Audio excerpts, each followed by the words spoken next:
എല്ലാവർക്കും സ്നേഹ നമസ്കാരം. വേദിയും സദസ്സും ഒരുപോലെ പ്രൗഢമാണ് സാഹിതിയിൽ എന്നും. കാരണം അവിടെ ഇരിക്കുന്നത് എഴുത്തുകാര് അല്ലെങ്കിൽ സമൂഹത്തിന്റെ വിവിധ മേഖലകളിൽ കഴിവ് തെളിയിച്ച ആളുകൾ തന്നെയാണ്. അത് അവരിൽ നിന്നും ഒരു കുറച്ച് പേർ ഇങ്ങ് മാറിയിരിക്കുന്നു എന്നുള്ളത് മാത്രമാണ് സാഹിതിയുടെ പ്രത്യേകത. സാഹിതിയിൽ ഇതിന്റെ ഉദ്ഘാടനത്തിനും ഞാൻ ഉണ്ടായിരുന്നു എന്നുള്ളത് എനിക്ക് ഏറെ സന്തോഷമുള്ള ഒരു കാര്യമാണ്. നമ്മളൊരു ഉദ്ഘാടന വേളയിലേക്ക് പങ്കെടുത്തിട്ട് അത് മുന്നോട്ട് കൊണ്ടുപോകുന്നു, വളരെ നല്ല രീതിയിൽ മുന്നോട്ട് പോകുന്നു എന്നറിയുമ്പോൾ നമുക്കും അതിൻ്റെ ഭാഗമായി നിൽക്കുന്ന നമുക്ക് ഒരുപാട് സന്തോഷം നൽകുന്ന ഒരു കാര്യമാണ്. ഇവിടെ എത്തി നിങ്ങളെയൊക്കെ കണ്ടപ്പോൾ സന്തോഷവും പരിചിതമായതിൻ്റെ ഒരു നിഷ്കളങ്കമായ സൗഹൃദത്തിൻ്റെ നൈർമല്യവും ഒക്കെ അനുഭവിക്കാൻ കഴിഞ്ഞു എന്നുള്ളതാണ്. ആളുകളുടെ എണ്ണത്തേക്കാൾ കൂടുതൽ മനസ്സുകൾ തമ്മിലുള്ള അടുപ്പമാണല്ലോ എപ്പോഴും പ്രധാനം.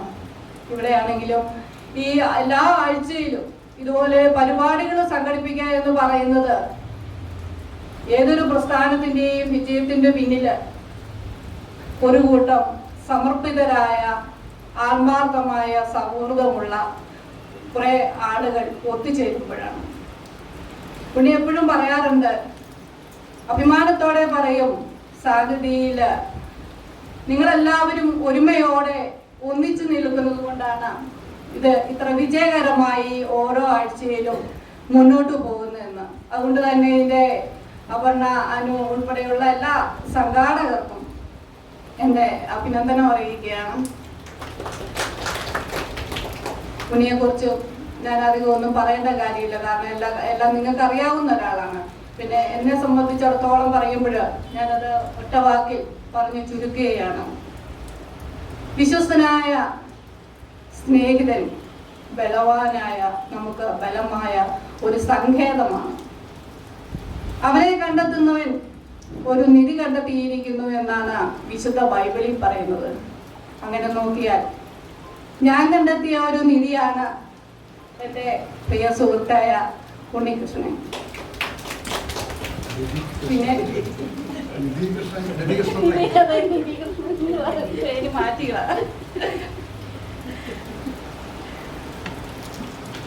അതുപോലെ തന്നെ ഇപ്പൊ സ്വാഗതം പറഞ്ഞ രാജകുമാരി ടീച്ചർ ഡ്രാക്കുളയെ കുറിച്ച് വളരെ വിശദമായി നമ്മളൊരു പുസ്തകം വായിച്ച രീതിയിൽ അല്ലെ ഒരു ദൃശ്യാത്മകമായ രീതിയിൽ ഡ്രാക്കുളയെ കുറിച്ച് വിവരിച്ചു. അപ്പൊ ഞാൻ അവിടെ ഇരുന്ന് ഓർത്തു, ഞാൻ ബ്ലാങ്ക് ആയല്ലോ, എന്താണ് ഞാൻ ഇനി ഇതിന്റെ ഇടയ്ക്ക് പറയാനുള്ളത് എന്നുള്ളത്. കാരണം നമുക്ക് എത്ര പറഞ്ഞാലും, നമുക്ക് ഇഷ്ടമുള്ള വിഷയങ്ങളെ കുറിച്ചൊക്കെ എത്ര സംസാരിച്ചാലും നമുക്ക് തീരില്ല. നമ്മളിതിങ്ങനെ വാദവരാതെ പറഞ്ഞുകൊണ്ടേയിരിക്കും. കാരണം അത് നമ്മളെ ഏറെ മോഹിപ്പിച്ച ഒരു വിഷയമാണ്. നമ്മൾ എഴുത്തുകാർക്കൊക്കെ ഒരു പ്രത്യേകതയുണ്ട്. ചുമ്മാ ഇരുന്ന് നമ്മൾ അങ്ങ് എഴുതുകയല്ല, നമുക്ക് എഴുതണമെന്ന് തോന്നി അതിന്റെ കഥാതന്തു നമ്മളെ മോഹിപ്പിക്കുമ്പോഴാണ്, നമ്മളെ അസ്വസ്ഥരാക്കുമ്പോഴാണ് നമ്മൾ എഴുതാൻ ആഗ്രഹിക്കുന്നത്.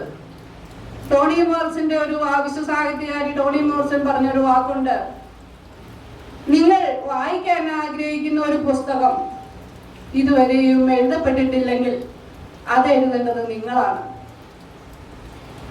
അത് നമ്മുടെ എഴുത്തുകാർക്കെല്ലാം ഒരു സന്ദേശമാണ്. നമ്മൾ മറ്റുള്ളവരെ അനുകരിക്കുകയോ മറ്റുള്ള പുസ്തകങ്ങൾ വായിച്ചിട്ട് അതിന്റെ പ്രചോദനത്തിൽ നിന്ന് ഉൾക്കൊള്ളുകയല്ല.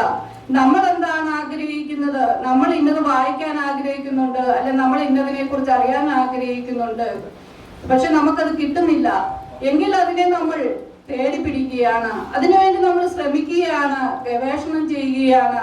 ആ പുസ്തകം നമ്മളിലേക്ക്, നമ്മൾ എഴുതാൻ പാകത്തിന് നമ്മളെ തന്നെ ഒരു പരുവപ്പെടുത്തുകയാണ്.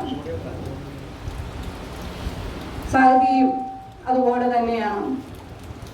പലതവണ ചൂടിയിട്ടും വാടാതെ നിൽക്കുന്ന ഒരു പാലപ്പൂവായിട്ടാണ്.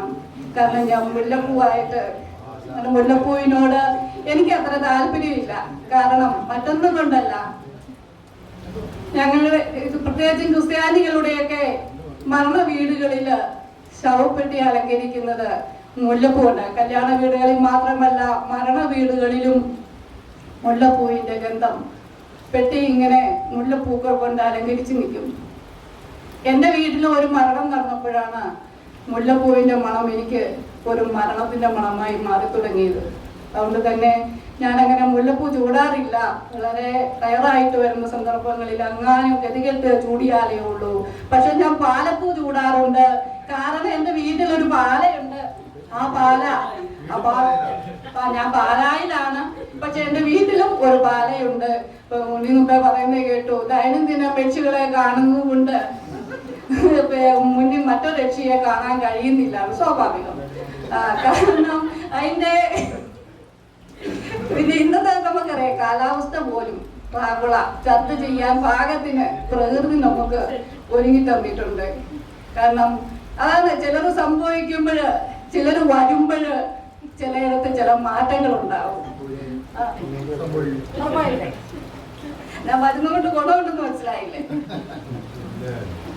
അതുകൊണ്ട് സ്വാഭാവികമായിട്ടും നമ്മള് അവിശ്വസനീയമായ കാര്യങ്ങള് വിശ്വസിപ്പിക്കാൻ യോഗ്യമാകുന്ന തരത്തിൽ വിശ്വസനീയമായ രീതിയിൽ അതിന്റെ ചുരുളഴിക്കാൻ താല്പര്യപ്പെടുന്നവരാണ് എല്ലാവരും തന്നെ. ഞാൻ ഇപ്പൊ മുല്ലപ്പൂവിന്റെ കാര്യം പറഞ്ഞത് തന്നെ നമ്മുടെ ചില ഓർമ്മകൾക്ക്, ചില നിഗൂഢമായ ഇടങ്ങൾക്ക്, ഏകാന്തതകൾക്കൊക്കെ ഒരു മണമുണ്ട്. ചില ശബ്ദങ്ങൾക്ക് മണമുണ്ട്, ചില മുറികൾക്ക് മണമുണ്ട്, ചില ഇടങ്ങൾക്ക് മണമുണ്ട്. അങ്ങനെ നിതാന്തമായ നിഗൂഢമായ ഇടങ്ങളിലൊക്കെ നമ്മൾ തിരിച്ചറിയുന്ന അല്ലെങ്കിൽ അദൃശ്യമായി അനുഭവിക്കുന്ന ഒരു മണമുണ്ട്. അതുപോലെ തന്നെ ശബ്ദങ്ങളുണ്ട്. കുറെ സാഹിത്യം വായിക്കുമ്പോൾ, കുറെ സാഹിത്യം എഴുതാനിരിക്കുമ്പോൾ ഇതുപോലെ നിഗൂഢമായ മണങ്ങൾ അനുഭവപ്പെടാം, നിഗൂഢമായ ശബ്ദങ്ങൾ അനുഭവപ്പെടാം. നമുക്ക് ചുറ്റും മറ്റാരോ ഉള്ളതായി നമുക്ക് തോന്നലുണ്ടാകാം. കാണാത്തത് പലതും നമ്മൾ കണ്ടെന്ന് വരും, വട്ടാന്ന് മറ്റുള്ളവർ പറഞ്ഞെന്നും വരും. അതുകൊണ്ട് തന്നെ നമുക്കറിയാം, ഈ ഡ്രാക്കുളയുടെ കാര്യം വളരെ വിശദമായി ഇവിടെ ടീച്ചർ പറയുകയുണ്ടായി. ഡ്രാക്കുള എഴുതാന് അബ്രഹാം സ്റ്റോക്കർ അദ്ദേഹത്തെ ബ്രാം എന്നാക്കി ആ ആയും ഹായും അങ്ങ് കളഞ്ഞു എന്നേ ഉള്ളൂ. അദ്ദേഹത്തിന്റെ പേര് അബ്രഹാം എന്നായിരുന്നു. അപ്പോൾ അദ്ദേഹം അത് എഴുതാനുണ്ടായ ഒരു കാരണമുണ്ട്.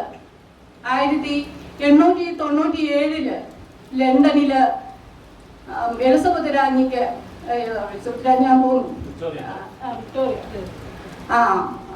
രാജ്ഞിക്ക് ഒരു വിഷജ്വരം ഉണ്ടായി. കണ്ടോ, എഴുതാനുണ്ടായ സാഹചര്യം പറയണ്ടെന്നായിരുന്നു.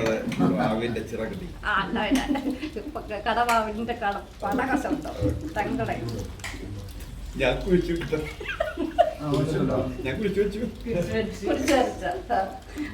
പ്രാർത്ഥിച്ചിട്ട് കിടന്നോളുക.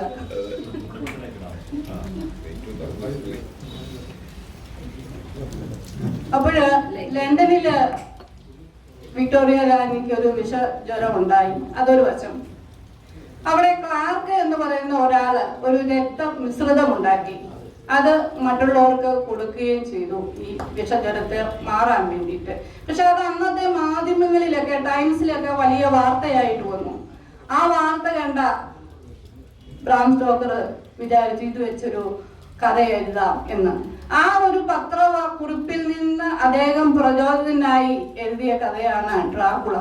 രക്തരക്ഷസുകളുടെ ഒരു മൂർത്തി ഭാവമാണ് ഡ്രാക്കുള എന്ന് പറയുന്നത്. രക്തം കുടിക്കുകയും ആ ഡ്രാക്കുളയുടെ രക്തം മറ്റുള്ളവരെ കൊണ്ട് കുടിപ്പിക്കുകയും ചെയ്തിട്ട് രക്ഷസുകളാക്കി മാറ്റുകയാണ്.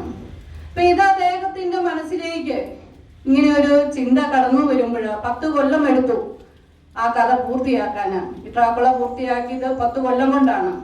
ഈ 10 കൊല്ലത്തെ ഇടവേള എന്ന് നമുക്കറിയാം. ആ ഡ്രാക്കുള എന്ന് പറയുന്ന കഥ തന്നെ, നോവല്, ഒരു എപ്പിസ്റ്റോളറി ശൈലിയാണ്. അതായത് കത്തുകളിലൂടെ, ഡയറി കുറിപ്പുകളിലൂടെയൊക്കെ മറ്റുള്ളവരുമായി കോണ്ടാക്ട് ചെയ്യുന്ന രീതിയിലാണ് ആ നോവല് മുന്നോട്ട് പോകുന്നത്.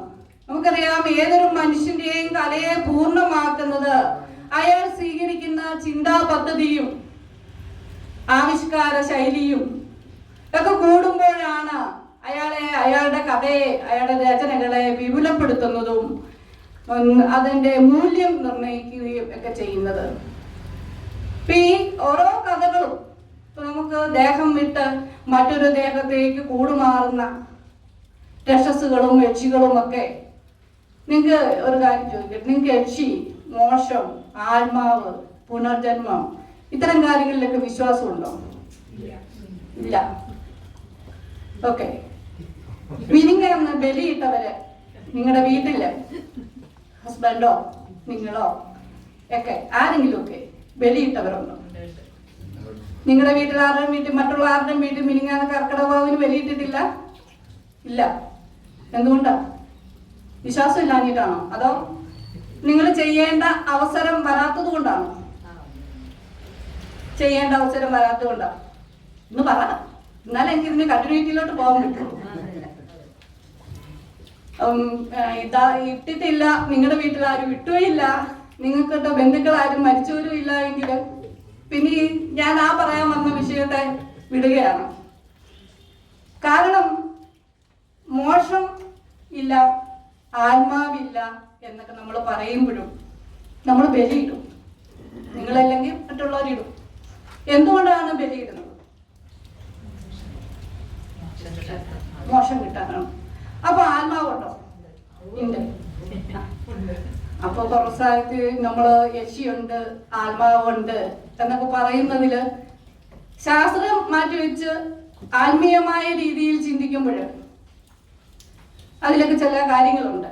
കാരണം ഞാൻ ആ രീതിയിൽ അന്ധവിശ്വാസം പുലർത്തുന്ന അല്ലെ പ്രകടിപ്പിക്കുന്നു എന്ന ആ രീതിയിലൊന്നും ചിന്തിക്കാൻ പാടില്ല. ഞാൻ ആ ഒരു ഹൊറർ സാഹിത്യത്തിലേക്ക് കടക്കുമ്പോൾ അതിന്റെ കാര്യം പറയുമ്പോൾ തീർച്ചയായിട്ടും നമ്മുടെ ശരീരം, നമ്മുടെ ആത്മാവ് ഇതിലൂടെ എല്ലാം കടന്നു പോകേണ്ടി വരുന്നുണ്ട്. നമ്മുടെ ശരീരത്തിൽ, അതായത് ശരീരത്തിൽ തന്നെ ഭൂഷിതമായ പ്രകൃതിയിൽ തന്നെ നമ്മുടെ പഞ്ചേന്ദ്രിയങ്ങളിലൂടെയാണ് മറ്റുള്ള ജീവനുകൾ ഉണ്ടാകുന്നത്. ഈ പഞ്ചേന്ദ്രിയങ്ങളിലൂടെ കിടക്കുന്ന, അത് ജീവനുള്ള ഏത് വസ്തുവും ആവട്ടെ, ഇവയ്ക്കൊക്കെ 5 മുഖപ്രാണനുകളുണ്ട്. ആ 5 മുഖപ്രാണനുകളിൽ 5 ഉപപ്രാണനുകളും കൂടെയുണ്ട്. ഞാൻ നമ്മുടെ ശരീരത്തെ കുറിച്ചാണ് പറയുന്നത്. നമ്മുടെ ശരീരത്തിൽ 10 പ്രാണനുണ്ട്. ദശപ്രാണൻ എന്ന് പറയുന്ന, കേട്ടാൽ മതി, വിശ്വസിക്കൊന്നും വേണ്ട. അപ്പം നമ്മുടെ ശരീരത്തിന് 10 ദശപ്രാണനുകളുണ്ട് എന്നുള്ളത് ഹൈന്ദവരായിട്ടുള്ള എല്ലാവർക്കും തന്നെ അറിയാവുന്ന കാര്യമാണ്. അതില് ഈ 9 പ്രാണനും നമ്മളുടെ നമ്മൾ മരിച്ചു കഴിയുമ്പോൾ തന്നെ നമ്മുടെ 9 പ്രാണനും വിട്ടാകുന്നു. പക്ഷേ 10ാമത്തെ പ്രാണൻ എന്ന് പറയുന്ന ധനജ്ഞയൻ, അല്ലെങ്കിൽ അതൊരു വായുവാണ്, സർവവ്യാപിയായ ഒരു വായുവാണ്. അത് നമ്മളെ ചിതയിലേക്ക് എടുക്കും. അതായത് അഗ്നിയിൽ ദഹിക്കുമ്പോഴോ നമ്മുടെ ശരീരം നശിച്ചു പോകുമ്പോഴോ ആണ് ധനഞ്ജയം പുറത്തു വരുന്നത്. ഞാൻ വെടിയിടുന്നതിന്റെ ഒരു പാകത്തിലേക്ക് പോകുന്നേ ഉള്ളൂ. അങ്ങനെ പുറത്തു പോകുന്ന, അതായത് 10ാമത്തെ പ്രാണൻ, അപ്പൊ നിങ്ങൾ ചോദിക്കും അടക്കം ചെയ്താൽ പോകുന്നില്ലെന്ന്. അഗ്നിയിൽ ദഹിപ്പിക്കുകയോ നമ്മുടെ ശരീരം നഷ്ടമാവുകയോ ചെയ്യുന്ന അവസ്ഥയിൽ പുറത്തു വരുന്ന സർവവ്യാപിയായ ധനഞ്ജയൻ എന്ന ആത്മാവ് ചുറ്റിത്തിരിയും. അങ്ങനെ ചുറ്റിത്തിരിയുന്ന ആത്മാവിനെ കർമ്മം ചെയ്ത് നിങ്ങൾ സഞ്ചയനം വെക്കുന്നത്. നിങ്ങൾ സഞ്ചയനം നടത്തുന്നുണ്ട്, എന്തിനാണ് ഇല്ലെന്നുള്ളതൊന്നും നിങ്ങൾക്ക് അറിയത്തില്ലായിരിക്കും. എന്തായാലും അതിൻ്റെ ശാസ്ത്രീയമായ വശമല്ല, ആത്മീയമായ വശം എന്ന് പറയുന്നത് ചുറ്റിത്തിരിഞ്ഞ ഈ ആത്മാവിന് ഈ നമ്മൾ കർമ്മം ചെയ്ത് പറഞ്ഞു വിടുക എന്നുള്ളത് കൊണ്ടാണ് സഞ്ചയനവും. അതേ ഈ ആത്മാക്കൾക്ക് നിഗ്രഹാനുഗ്രഹമുണ്ട്. ദുരാത്മാക്കളാണ് നിഗ്രഹിക്കാം, അതല്ലെങ്കിൽ നല്ല ആത്മാക്കളാണ് മോക്ഷം കൊടുത്ത് നമ്മൾ വിടുന്നു. ഇങ്ങനെ അതുകൊണ്ട് തന്നെയാണ് ഓരോ ജീവിച്ചിരിക്കുന്നവരാണ് ഈ കർമ്മങ്ങള് അവരുടെ, അതായത് പിതാവിൽ നിന്നും രക്തബന്ധത്തിൽ വരുന്ന ആളുകളാണ് ഈ കർമ്മിക്കുന്നത്. അതുകൊണ്ട് തന്നെയാണ് നിങ്ങൾക്ക് പുലയൊക്കെ ഉള്ളത്, അല്ലേ? പുലയുണ്ടല്ലോ മരിച്ചു കഴിയുമ്പോൾ. പുല ആചരിക്കുന്ന എന്തിനാണ്? ആ വ്യക്തിയുമായി, ഞാൻ ഈ പറഞ്ഞ ധനജ്ഞനുമായി നിങ്ങൾക്ക് ബന്ധമുണ്ട്. ആ മരിച്ച വ്യക്തിയുടെ മരണശേഷം പുറത്തു വന്ന ധനഞ്ജയൻ എന്ന് പറയുന്ന സർവവ്യാപിയായ ആത്മാവെന്ന് വേണമെങ്കിൽ പറയാം. അത് അവരുടെ ബന്ധുക്കളുടെ ചുറ്റിനുമുണ്ട്. ആ നമ്മുടെ ചുറ്റിനുമുള്ള, അപ്പൊ നമ്മൾ എന്ത് ചെയ്യുക, അവർക്ക് വേണ്ടി നമ്മൾ അപ്പൊ ഈ ആത്മാവ് നോക്കുന്നുണ്ട്. എൻ്റെ മകൻ എനിക്ക് വേണ്ടി കർമ്മം ചെയ്യുന്നുണ്ട്, എനിക്കൊന്നും ചെയ്യാൻ പറ്റില്ല, എനിക്കൊന്ന് രക്ഷപ്പെട്ട് പോണേ, എന്നെ ആരെങ്കിലും പറഞ്ഞു വിടും. ഇപ്പൊ ഞാൻ ഇവിടുന്ന് നിർത്തണേ, ഉണ്ണി പറയാം ഒന്ന് നിർത്തി, നീ പോകുന്ന പറഞ്ഞാൽ പോകും, അല്ലെങ്കിൽ കുറച്ച് നേരം കൂടെ നീട്ടും എന്ന് പറഞ്ഞ പോലത്തെ ഒരവസ്ഥയാണ്. അപ്പൊ അങ്ങനെ ഒരു അവസ്ഥയിലൂടെ കർമ്മം ചെയ്ത് ഇതിന് പുറത്തു വരുന്നത്. അതുകൊട്ടെ, ഇതൊന്നും ഇതിന്റെ ബാധകമല്ല. ഞാൻ പറഞ്ഞത് ഹൊറർ സാഹിത്യം എഴുതണമെങ്കിൽ, യക്ഷിക്കഥകൾ എഴുതണമെങ്കിൽ, മാന്ത്രിക കഥകൾ എഴുതണമെങ്കിൽ നമ്മൾ ഇത്തരം ചില കാര്യങ്ങളൂടെ അറിഞ്ഞു വെച്ചതിന് ശേഷമാണ് എഴുതുന്നത്. അത് സത്യമോ മിഥ്യയോ ആവട്ടെ, യക്ഷിയുണ്ടെന്ന് വിശ്വസിക്കാൻ ഞാൻ ഒരിക്കലും നിങ്ങളോട് പറയുന്നില്ല. പക്ഷേ പോസിറ്റീവ് എനർജി എന്ന് പറയുന്ന ഉണ്ട് എങ്കിൽ നെഗറ്റീവ് എനർജി ഉണ്ട്. നിങ്ങൾ യേശുക്രിസ്തു ഉണ്ടെന്ന് പറയുന്നു, ചെറുത്താനുണ്ടെന്ന് പറയുന്നു. ഇതുപോലെ ദേവന്മാരുണ്ട്, അസുരന്മാരുണ്ട്, നെഗറ്റീവ് ഉണ്ട്, പോസിറ്റീവ് ഉണ്ട്. സ്വാഭാവികമായിട്ടും പ്രകൃതി നെഗറ്റീവിന്റെയും പോസിറ്റീവും കൂടെ കൂടിച്ചേരുന്ന ഒരവസ്ഥയിലൂടെ കടന്നു പോകുന്നതാണ്. നമ്മൾ ഒരു ഡ്രാക്കുള പ്രഭുവിന്റെ കഥയിലും അദ്ദേഹം ഡയറി കുറിപ്പുകളിലൂടെ അല്ല, അദ്ദേഹത്തിന്റെ അഭിഭാഷകനായിട്ട് ചെന്ന ഒരാളിലൂടെയാണ് ഈ കഥ തുടങ്ങുന്നത്. യാത്ര തിരിക്കുന്നിടത്തു നിന്നാണ്. ഈ റുമാനിയ എന്ന് പറയുന്ന കാർത്തിപ്പിൻ നിരകളൊന്നും ഈ ബ്രാം സ്റ്റോക്കർ കണ്ടിട്ടേ ഇല്ല. അപ്പൊ നമ്മള് ഇത്തരം കഥകൾ എഴുതുമ്പോൾ ഒരിക്കലും ചെന്ന് കണ്ട് ആത്മാവിനോട് സംസാരിച്ച് രക്തം കുടിച്ച് ഈ പറഞ്ഞതൊക്കെ സത്യമാണോ എന്ന് ചോദിച്ചുകൊണ്ടൊന്നും നമുക്കൊരു കഥ എഴുതില്ല. നമ്മുടെ ഭാവന നമ്മൾ വിടർത്തിയെടുക്കുമ്പോൾ അതിലേക്ക് നിങ്ങളെ നമ്മൾ വലിച്ചടിപ്പിക്കുകയാണ്. നിങ്ങളെയല്ല, വായനക്കാരെ നമ്മൾ വലിച്ചടിപ്പിക്കുകയാണ്. അങ്ങനെ എത്തുന്ന വായനക്കാരന് അതിൽ ഇവർ എഴുതിയേക്കുന്നതിൽ എന്തെങ്കിലും കണ്ടന്റ് ഉണ്ടോ, അല്ല ആ കഥാന്തരീക്ഷം അവർക്ക് പരിചിതമല്ല എങ്കിലും ആ പരിചിതമാക്കിക്കൊണ്ട് അപരിചിതമാകുന്ന ഒരു അന്തരീക്ഷത്തിലേക്ക് ഇയാളെ നമ്മൾ പതിയെ പതിയെ കൊണ്ടുപോവുകയാണ്. ഞാൻ നിങ്ങളോട് പറഞ്ഞു, ആത്മാവില്ല എന്ന് പറയുന്നവരോടും ഞാൻ ചോദിക്കുന്നു, നിങ്ങൾക്ക് പുലയുണ്ടോ, നിങ്ങൾക്ക് ബലിയിട്ടോ, നിങ്ങൾ ബലിയിട്ടോ? അപ്പൊ അവിടെ നമുക്ക് വേണമെങ്കിൽ ചിന്തിക്കാം, ഞാൻ എന്തിനാണ് ബലിയിട്ടത്? എൻ്റെ അച്ഛൻ്റെ ആത്മാവിന് മോക്ഷം കൊടുക്കാൻ വേണ്ടിയല്ലേ? അല്ലെങ്കിൽ ഞാൻ എന്തിനാണ് പുല ആചരിക്കുന്നത്? മരിച്ചവൻ പോയി, ഇടപണി തീർന്നു. അപ്പം സ്ഥൂല ശരീരത്തിൽ നിന്നും സൂക്ഷ്മ ശരീരത്തിലേക്ക് മാറുകയാണ്. ജീവനുള്ള ശരീരം എന്ന് പറയുന്നത് നമ്മുടെ, ഞാനിപ്പോ ഒരു സ്ഥൂല ശരീരത്തിൽ നിൽക്കുകയാണ്.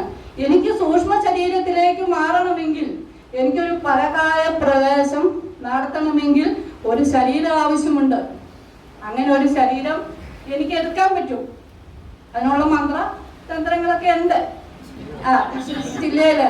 അപ്പൊ നമുക്ക് അതായത് മന്ത്രങ്ങൾ താന്ത്രികവും മാന്ത്രികവുമായ കാര്യങ്ങളിലൂടെ വിശ്വസിക്കുന്ന ഒരാൾക്ക് വേണമെന്നുണ്ടെങ്കിൽ, നിങ്ങൾ പറയില്ല ബാധ കയറി ബാധ ഒഴിപ്പിച്ചു എന്നൊക്കെ പണ്ടൊക്കെ പറയുമല്ലോ.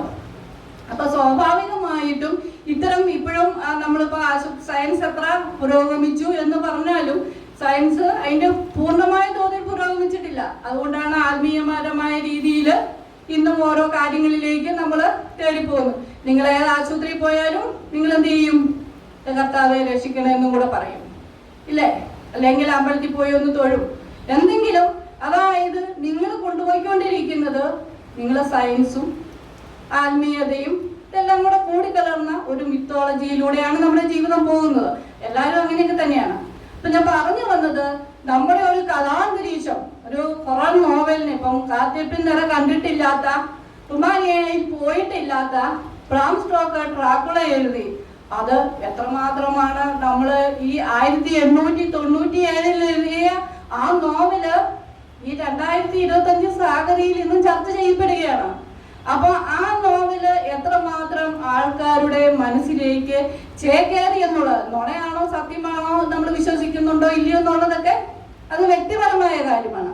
അപ്പൊ നല്ല സൃഷ്ടികളെ, അത് എന്തുമാവട്ടെ, കഥയാവട്ടെ, കവിതയാവട്ടെ, നോവലാവട്ടെ, ഏതു രചനകളായാലും നമുക്ക് അതിൽ ഇഷ്ടമുള്ള എന്തെങ്കിലും ഒരു കഥാതന്തു ഉണ്ടെങ്കിൽ, അത് ആ കഥയുടെ ആ നോവലിന്റെയൊക്കെ ഘടന നമുക്ക് ഇഷ്ടപ്പെടുന്നുണ്ട് എങ്കിൽ നമ്മളത് ഓർത്തു വെക്കുകയും വർഷങ്ങളോളം നമ്മൾ അതിനെ ചർച്ച ചെയ്യപ്പെടുകയൊക്കെ ചെയ്യും.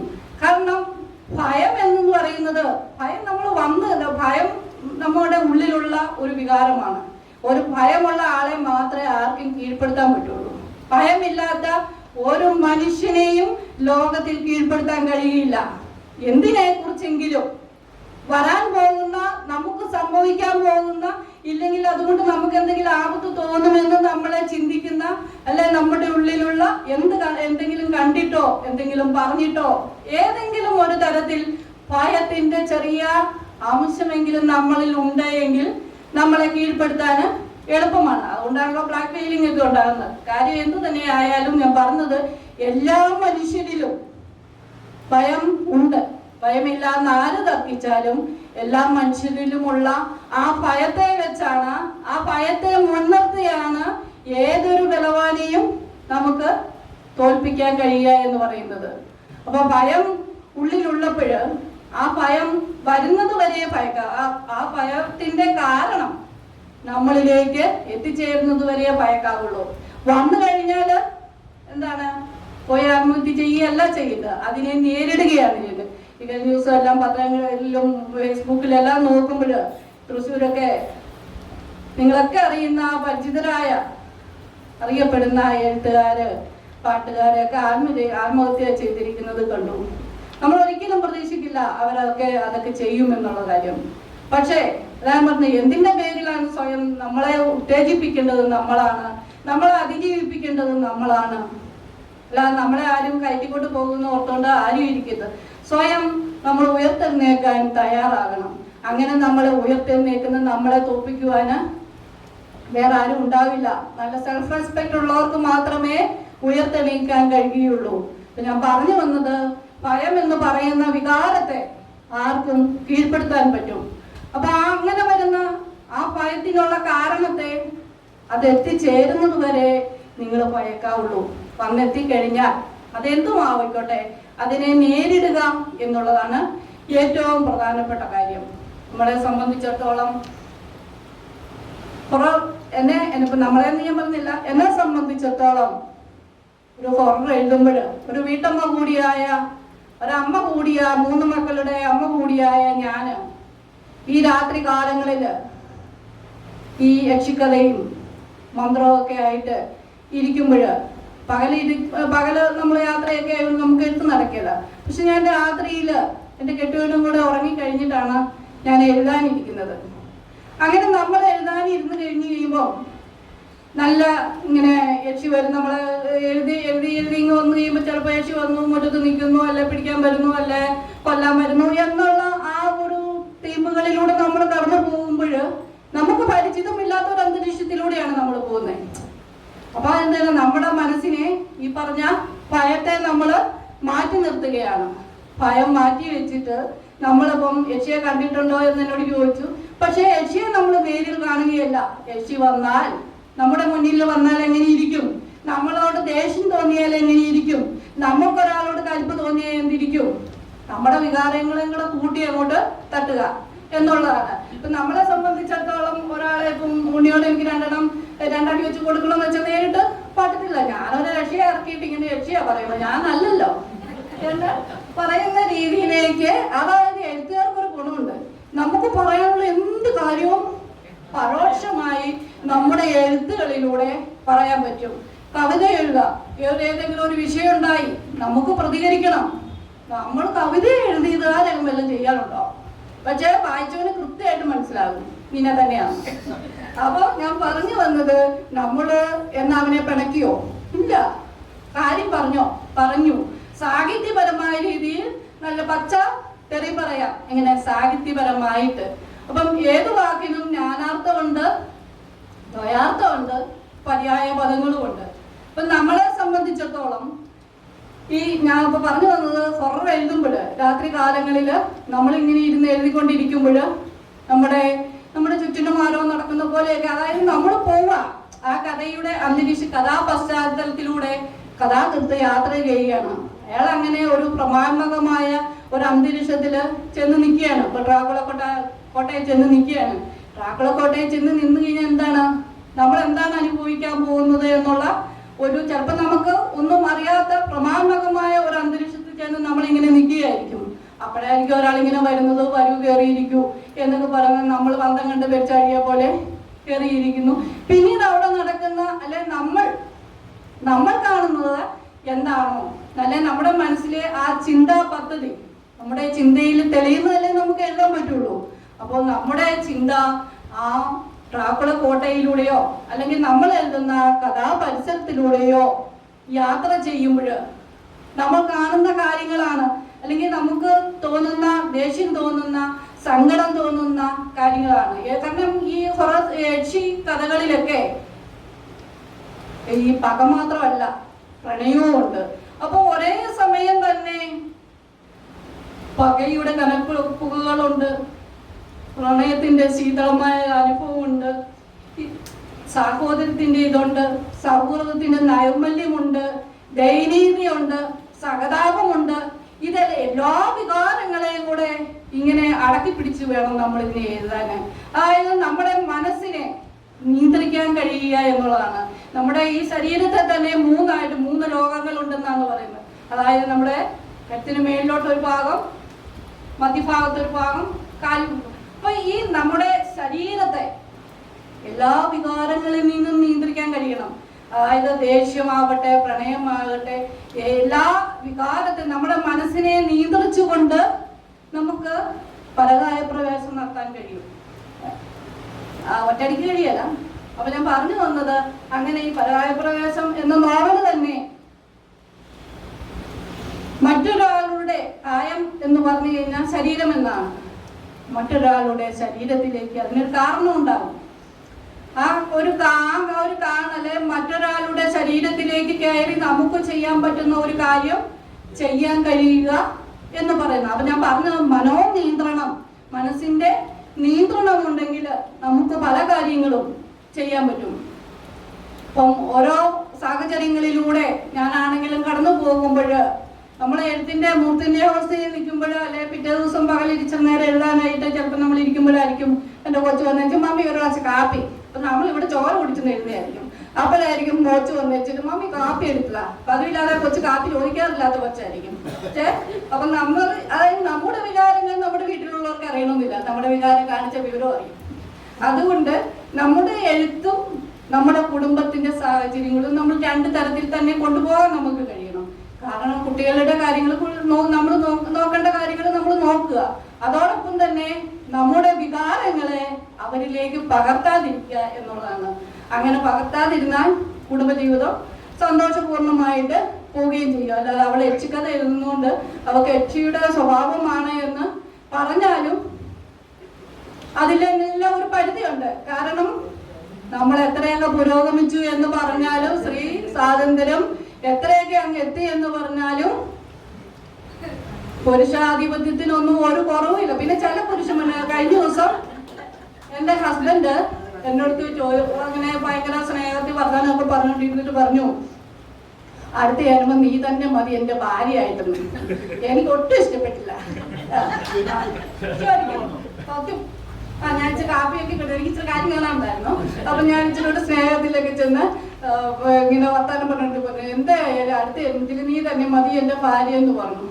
അപ്പൊ ഞാൻ ഒട്ടിച്ചു, അടുത്ത ജന്മത്തിലെങ്കിലും ഒന്ന് ഇച്ചിരിയൊക്കെ അടിച്ചു പൊളിക്കണമെന്നൊക്കെ വിചാരിച്ചിരുന്നു. ഞാൻ പോയി. അവനാ പറഞ്ഞു, അതെന്തിനു, അതിനൊന്നും ആവശ്യമില്ല, അടുത്ത ജന്മത്തിൽ ഞാൻ വേറെ ആരെങ്കിലും കെട്ടിക്കോളാം എന്ന് പറഞ്ഞു. പുള്ളിയുടെ മുഖമെല്ലാം അങ്ങ് മാറി, ആ പോടെ ഭയങ്കര വിഷമമായിരുന്നു. അപ്പം ഇപ്പൊ നീ എന്നെ സഹിച്ചു കഴിയായിരുന്നല്ലേ എന്ന് ചോദിച്ചു. ഞാൻ പറഞ്ഞ അതുകൊണ്ടൊന്നുമല്ല, ഒരു ചേഞ്ച് ഒക്കെ ആഗ്രഹം. ഈ ജന്മത്തിലോ നടക്കില്ല, അടുത്ത ജന്മത്തിലെങ്കിലും. അപ്പൊ പുള്ളി എപ്പോഴും വേറൊരു പെണ്ണിന്റെ കാര്യം പറയാറുണ്ട്. കാരണം വേറൊന്നുമല്ല, ഞാൻ മീൻ വെട്ടുക ഇറച്ചി കൊടുക്കൊന്നുമില്ല. അപ്പം ഇടയ്ക്ക് പുള്ളി പറയും, അതിനകത്ത് വേറൊരുത്തി ഉണ്ടായിരുന്നു, അവളെ കെട്ടിയാൽ മതിയായിരുന്നു, അവളാണ് ഇറച്ചി കൊടുക്കും മീൻ വെട്ടും. കാരണം ഞങ്ങളുടെ വീട്ടിലൊക്കെ എപ്പോഴും നോൺ വെജാ. അപ്പം ഇവര് ഈ മഴയത്ത് ഈ പറഞ്ഞ എന്താ തോട്ടിലൊക്കെ പോയി ഈ ചകര വരുന്ന പോലെ പോയി മീൻ മല പോലെ പിടിച്ചോണ്ട്, അത് കാണുമ്പോഴേ എനിക്ക് ബോധക്കേടുണ്ടാകും. അപ്പൊ ഞാൻ കൂട്ടും, പക്ഷെ അങ്ങനെയുള്ള കാര്യങ്ങളൊന്നും ചെയ്യത്തില്ല. അപ്പം പുള്ളി ഇടയ്ക്ക് പറയും, അവളായിരുന്നെങ്കിൽ ഇല്ല ചെയ്തേനെന്ന് പറയും. അപ്പൊ ഞാൻ പറയും, ഞാൻ അതിട്ട് ഇപ്രാവശ്യം ചോദിച്ചു, ഒരു കണക്കിന് അവളെ പോലെയുള്ള പെണ്ണുങ്ങളാണ് നിങ്ങളുടെ എല്ലാ കാര്യവും നടത്തിയല്ലേ, അതുപോലെ എന്നുണ്ട്. അപ്പൊ പുള്ളി അത് ശരിയാണല്ലോ, എന്നാ പിന്നെ അടുത്ത ജന്മത്തിൽ നമുക്ക് സുഹൃത്തുക്കളായിട്ട് കാണുമ്പോൾ ഒരു ഹായ് ഹോയ് വെച്ചിട്ടാണ്. ഞാൻ പറഞ്ഞു, ഓക്കെ, ഞാൻ ഹാപ്പി, പുള്ളി ഹാപ്പി. അപ്പൊ ഞാൻ പറഞ്ഞു തന്നത് ജന്മം എത്രയൊക്കെ ഉണ്ട്, അതായത് നമ്മൾ അത് കൈകാര്യം ചെയ്യുന്ന ഒരു രീതിയുടെ. ഞാൻ ആ കാപ്പ് കൊടുത്തിട്ട് 8 കൊല്ലം അടുത്ത ആകുമ്പോൾ എനിക്ക് നിങ്ങളെ വേണ്ടെന്ന് പറഞ്ഞു പോയാൽ ഒരു 3-4 ദിവസം വേണമെങ്കിൽ ഇരുന്നോളും. അപ്പൊ നമ്മൾ അങ്ങനെയല്ല. നമ്മളും ആഗ്രഹിക്കുന്നുണ്ടെങ്കിലുണ്ട്, അവരും ആഗ്രഹിക്കുന്നുണ്ടെങ്കിൽ ഒരു വിശാല മനസ്സിന് വേണ്ടേ എല്ലാ കാര്യങ്ങളിലും. അപ്പം അല്ലെങ്കിൽ നമ്മളെ ഭർത്താക്കന്മാര് ഭാര്യമാരെ കുറെയൊക്കെ പേടിച്ചു കഴിയും. അത് കഴിയുമ്പോൾ അവർ ഉള്ളിനുള്ളിൽ ഇപ്പം പുണ്ണി പറഞ്ഞ പോലെ ദൈനംദിനം വെച്ച് കളയാൻ വിദ്യനെ അല്ല, ചുമ്മാ കോമണായിട്ട് പറയാം വിദ്യ നല്ലൊരു സ്ത്രീയാ. അതിൽ ഒരു പെണ്ണ് വേറൊരു പെണ്ണിനെ കൊണ്ട് പറയാൻ പറ്റും.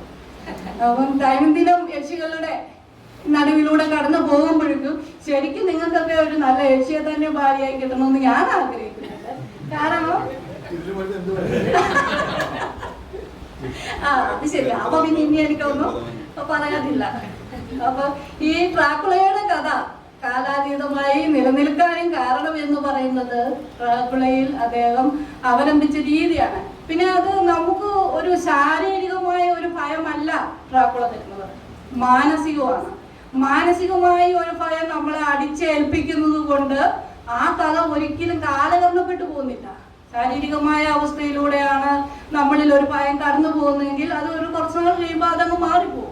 പക്ഷേ മാനസികമായ രീതിയിലേക്ക് കഥകൾ മാറുമ്പോൾ, നമ്മളെ ആ കഥ സ്വാധീനിക്കുമ്പോൾ, നമ്മളെന്ന് മാത്രമല്ല വരും തലമുറകളെ അത് സ്വാധീനിച്ച് മുന്നോട്ട് കൊണ്ടുപോകുമ്പോൾ ആ കഥ എന്നും കാലാതീതമായി ഇങ്ങനെ മുന്നോട്ട് പോയിക്കൊണ്ടേയിരിക്കും. അപ്പൊ നമ്മളും എഴുത്തുകാര് ശ്രദ്ധിക്കേണ്ട ഒരു കാര്യം അങ്ങനെയാണ്. അല്ലാതെ ഒരു തൽക്കാലത്തേന് ഒരു എഴുത്ത് മാത്രം എഴുതി നിർത്തുകയല്ല വേണ്ടത്. നല്ല രചനകൾ എഴുതുമ്പോൾ അത് വായിക്കുമ്പോൾ നമ്മൾ ഒരു എഴുത്തുകാരി എഴുതുമ്പോൾ ഒരു വായനക്കാരി എന്ന നിലയിലും കൂടെ വേണം. കാരണം നമ്മൾ ഈ എഴുതി വെക്കുന്ന സാധനം വായിക്കുന്നവർ വായിച്ചിട്ടിരുന്ന് നമ്മളെ ചീത്ത പറയേണ്ട കാര്യമുള്ളൂ. ചുമ്മാ തുമ്മി മടുക്കാൻ നേരമുണ്ടോ? അപ്പൊ അതിലും നല്ലത് ഈ എഴുത്തുകാരി തന്നെ ഒരു നല്ല വായനക്കാരി കൂടിയാവണം.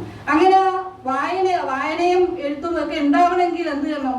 നമ്മളൊരു കാര്യം ചെയ്യുന്നതിന് മുമ്പ് നമ്മളൊരു കഥ അല്ലെ ഒരു കഥാതന്തു നമ്മുടെ ഉള്ളിൽ കയറി കഴിഞ്ഞാൽ നമ്മൾ അതേക്കുറിച്ച് ഒന്ന് പോയി ചെന്ന്, നമുക്കിപ്പോൾ കാർത്തിക് മലനിരകളൊന്നും കണ്ടിട്ടില്ലാത്ത ബ്രാം സ്റ്റോക്കർ ഡ്രാക്കുള എഴുതിയതുപോലെ നമ്മൾ ചെയ്യേണ്ട അത്. പക്ഷെ അതിന് വേണ്ടിയിട്ടുള്ള ചേരുവകൾ ഒരു കറി വെക്കുമ്പം ഉപ്പും മുളകും എരിവും ഒക്കെ പാകത്തിനിടുന്നത് പോലെ തന്നെ ഈ കഥയ്ക്ക് വേണ്ട, നോവലിന് വേണ്ട ചേരുവകളൊക്കെ കൃത്യമായി ഉണ്ടെങ്കിൽ മാത്രമേ ആ നോവലും മനോഹരമായി മുന്നോട്ട് പോകും. എൻ്റെ ഈ പരകായ പ്രവേശനം എല്ലാം ഉപ്പും മുളകും ചേരുവയെല്ലാം കടുക് പൊട്ടിച്ച് വെച്ചേക്കുന്നതൊന്നും ഞാൻ പറയുന്നില്ല, അത് വായിക്കുന്നവർക്കാണ്. പിന്നെ എങ്ങനെയോ നമ്മളെ ഇഷ്ടപ്പെടുന്ന കുറച്ച്, അതായത് നമ്മളെന്നല്ല കുറെ സാഹിത്യം ഇഷ്ടപ്പെടുന്ന അല്ല മാന്ത്രിക പുസ്തകങ്ങൾ ഇഷ്ടപ്പെടുന്ന ആൾക്കാര് നമുക്ക് ചുറ്റും അതിൻ്റെ ഒരു ആരാധക വൃന്ദം ഉള്ളത് കൊണ്ട് എൻ്റെ പുസ്തകം ഇന്ന് 2ാം പതിപ്പ് ഇറങ്ങി. അപ്പൊ സ്വാഭാവികമായിട്ടും അങ്ങനെ രചനകൾ പോകുന്നത് കുറച്ച് ലക്കുമുണ്ട്, കുറച്ച് നമ്മുടെ എഴുത്തിന്റെ ഗുണവും ഉണ്ട്. പിന്നെ കുറെ ഇതൊക്കെ ഇഷ്ടപ്പെടുന്ന ഈ കുറെ സാഹിത്യം ഇഷ്ടപ്പെടുന്ന ആൾക്കാരും ഉണ്ട്. അപ്പൊ അങ്ങനെയുള്ള ഒരു കാലഘട്ടത്തിലൂടെ കടന്നു പോകുമ്പോൾ കുറെ അല്ലെ ഈ ഡ്രാക്കുളയെ കുറിച്ച് ഞാൻ എത്ര സമയമാകുമ്പോൾ മണി അടിച്ചാലോ കേട്ടോ, അത് എലിമിരി കൊണ്ടല്ലോ. ഇവിടെ ആകുമ്പോൾ ഒരു ഔപചാരികതയുടെ ഒന്നും ആവശ്യമില്ലല്ലോ. മൈക്കിന് മുന്നിൽ നിന്ന് നമ്മൾ ചിലപ്പോൾ പറഞ്ഞുകൊണ്ടേയിരിക്കും, സമയം പോകുന്നത് അറിയില്ല. അവിടെ ഇരിക്കുന്നവരും വെച്ചാൽ പറയാനും മേല പറയാതിരിക്കാനും മേലാത്ത അവസ്ഥയിലൂടെ കടന്നു പോവുകയും ചെയ്യും. അതുകൊണ്ട് അനുവദിച്ചിരിക്കുന്ന സമയമാകുമ്പോൾ നിന്നെയും ഇരിക്കണം അല്ലേ? അടിച്ചു. മറ്റേ വേറൊരു പഴഞ്ചൊല്ലുണ്ട്, ഞാനത് പറയുന്നില്ല. അപ്പം അത് പോട്ടെ. രസകരമായ ഒരു തമാശ, ഒരു കപ്പ്യാരും അച്ഛനും ടെൻ്റെയും അടിച്ചത്. അപ്പം നിങ്ങൾ എല്ലാവർക്കും അറിയാമോ? അപ്പൊ അത് പോട്ടെ.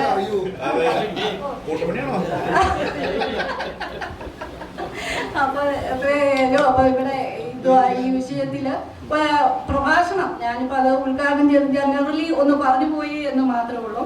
ഇത് മുഖ്യ പ്രഭാഷകനായിട്ട് വിനോദുണ്ട്. പിന്നെ ജയരാജ് മാഷ് എന്തൊക്കെയോ ഒക്കെ പറയും. കാരണം അദ്ദേഹത്തിന് വിഷയമൊന്നും ഒരു പ്രശ്നമല്ല. ഏത് വിഷയത്തെയും കൈകാര്യം ചെയ്യാനുള്ള ഒരു കഴിവ് ഉള്ളത് കൊണ്ട് ഏത് വിഷയത്തെ കുറിച്ചും അദ്ദേഹം സംസാരിക്കും. അപ്പോൾ ഈ പരിപാടിയിൽ വരാൻ കഴിഞ്ഞതിൽ സന്തോഷമുണ്ട്. പാലായി തൊള്ളി തോരാതെ മഴയായിരുന്നു. അവിടെ നിന്നെങ്കിലും രക്ഷപ്പെട്ട് ഇവിടെ വന്നപ്പം ഒരു ചേഞ്ച് ആവട്ടെ എന്ന് വിചാരിച്ചു വന്നതാ. അപ്പൊ ദാണ്ട കിടക്കുന്ന ഭാവി എല്ലടം പാതാളം എന്ന് പറയുന്ന പോലെ ഇവിടെ അടാപടാ മഴയാണ്. എന്തായാലും നമ്മുടെ ഈ മഴയിലും നിങ്ങളൊക്കെ ഇവിടെ എത്തിയത് എൻ്റെ ഗുണം കൊണ്ടല്ല, ഉണ്ണിയുടെ മിടുക്കൊണ്ടാണ്, ഈ സംഘടനയുടെ നടത്തിപ്പുകാരുടെ ഗുണം കൊണ്ടാണ്. അപ്പം എല്ലാവരോടും എൻ്റെ സ്നേഹത്തിൻ്റെ ഭാഷയിൽ നന്ദി പറയുകയാണ്. ഈ പരിപാടി വിശ്വസാഹിത്യം മലയാളത്തിൽ ഇങ്ങനെയൊക്കെ ചർച്ച ചെയ്യപ്പെടുക എന്ന് പറയുന്നത് ഒരുപാട് സന്തോഷമുണ്ട്. അതിന് വരാൻ കഴിഞ്ഞതിൽ സന്തോഷമുണ്ട്. അപ്പോൾ എല്ലാ സന്തോഷങ്ങളെയും കൂടെ കൂട്ടിച്ചേർത്തുകൊണ്ട് ഈ പരിപാടി ഉദ്ഘാടനം ചെയ്തതായി